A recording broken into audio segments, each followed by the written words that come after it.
It's good to be with you once more. Recently, a number of people have been asking me, when will our church open again? And I have to say, we don't know.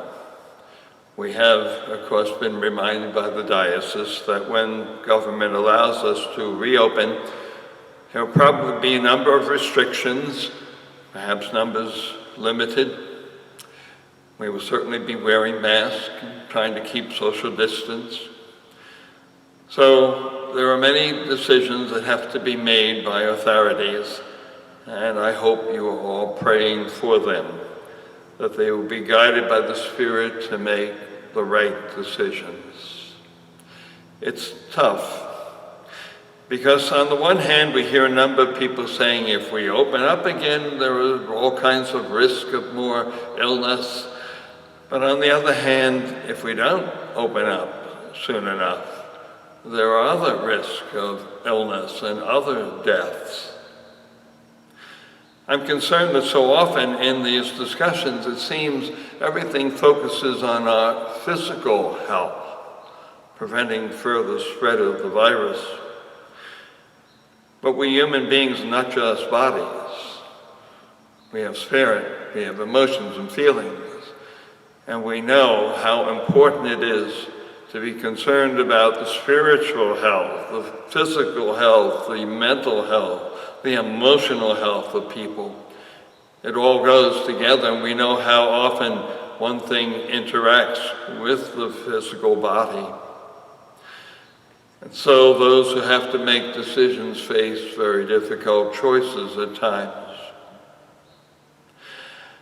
I know as we have been praying at times for all those who have died because of the virus, those who are ill, their suffering families, the healthcare professionals who are giving themselves so generously in their care of patients, the first responders, all those in our society functioning to keep the society alive and well. But there are so many other folks I think you need to pray for in your silent prayers. People who may not be obviously in great distress.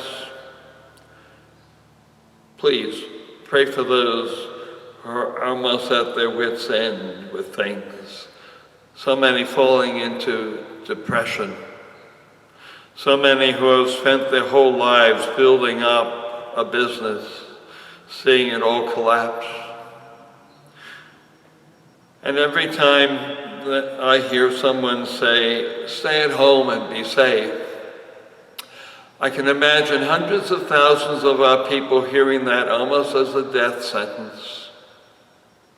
I would love to think that every family is a place of happiness and joy and peace and love.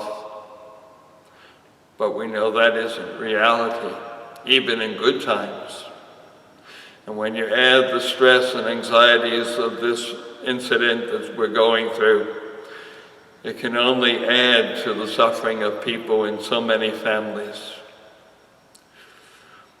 We hear that the sale of alcohol beverages is going through the roof, and there's great concern that many who struggle with addiction are perhaps resorting once more to alcohol to deliver them from the reality they struggle with, or perhaps drugs or something else, and how often that leads to violence in the home.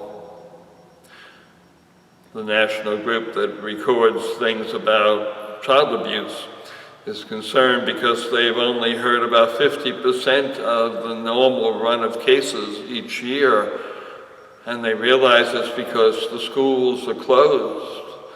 And many children who are suffering abuse are not being recognized yet. Yes, there are many people who are suffering that we need to pray for.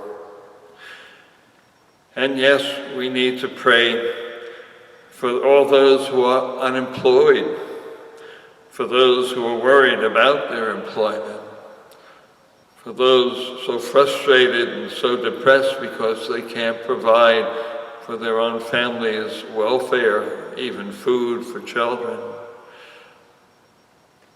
Yes, there are many suffering in our society that we need to pray for, and pray that those responsible make the right decisions for us to assure not only the physical health, but the spiritual, mental, emotional health of people in our community.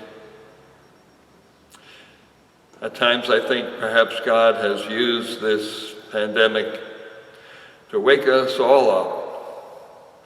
I think in many ways in recent years, even recent decades, many folks have become so self-centered. Everything's about me, my pleasures, my wealth, my happiness.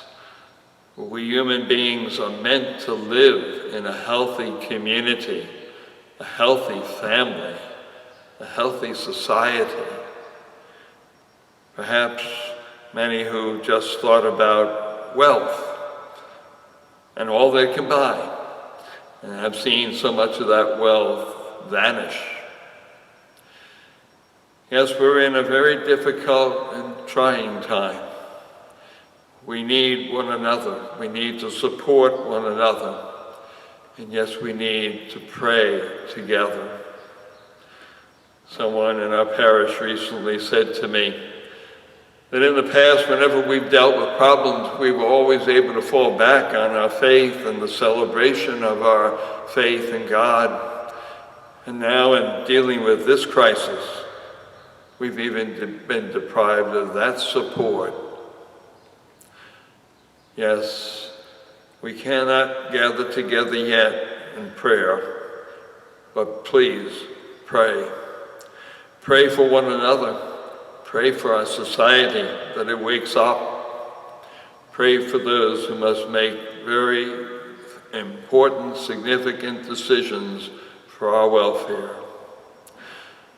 God bless you, keep you and your loved ones safe.